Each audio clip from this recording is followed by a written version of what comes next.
what's going on, people? It's your boy Hard 8, the truth for YouTube, your favorite commentator's favorite commentator. Yeah! Now, I want to get right into this video because I don't want it to exceed 5 minutes, so I'm going to get right to the point. Other than that, you know the deal. Check out the description below and do what you do. Now, this is pretty much like a follow-up to tonight's podcast. Definitely go check out our podcast over there on DG's channel, the Weapon Wheel Podcast. It's up right now in case you missed it. But we were having a discussion about people that hype up and get excited about games that they have no history in. And I think some people misunderstood where I was coming from on this subject. Now, and I feel like people that use some of these games to fight console wars need to be called out for some of the things that they do. You know what I mean? So, for instance, and this, I don't have no problem with Kid Smooth, you know what I'm saying? Yes, we were a little heated. It wasn't really heated, but we had a little debate going on in the podcast. But I have no problems with Kid Smooth. He's cool. I actually like having him on the podcast because he brings, you know, good entertainment. You know, he brings something that I can feed off of. You dig? To entertain y'all for watching or whatever. So, nothing personal with Kid Smooth. This is all gaming. But people in general, like fanboys, especially like these Xbox fanboys, they take a game like Crackdown 3, right?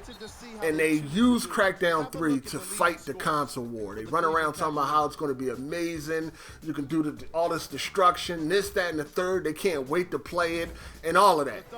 And it's like, when you look at their history, they never played Crackdown 1 or 2, or they never completed Crackdown 1 or 2.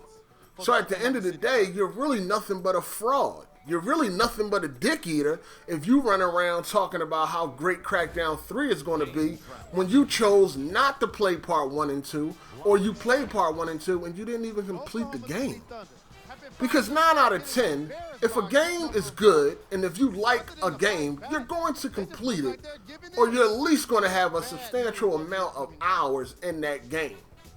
You know what I mean? You just don't put down games. You just don't start playing a game and then put it down and move on if it's a good game. I mean, who does that? You understand what I'm saying?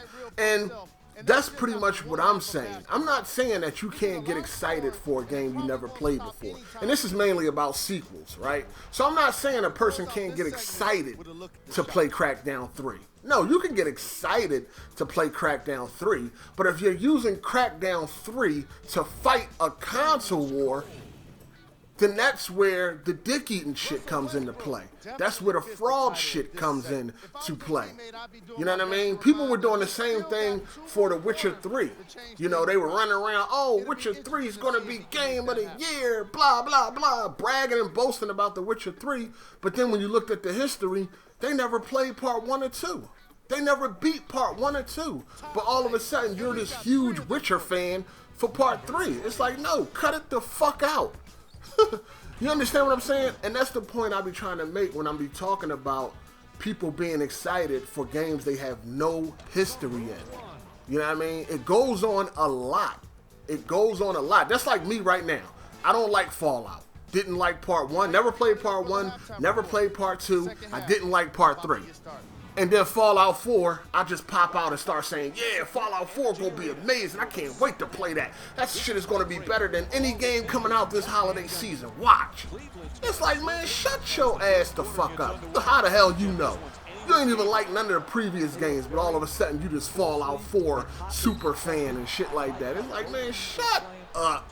You know what I mean? I mean, that's just how I see things.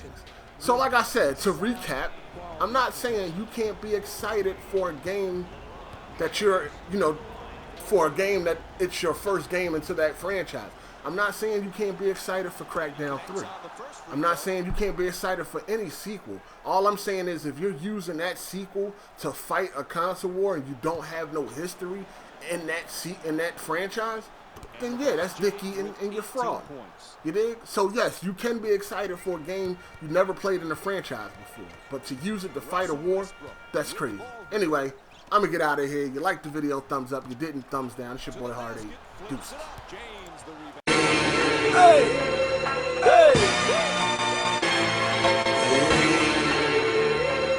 New shoes on the Range Rover, good with mine. Motherfuckers act like I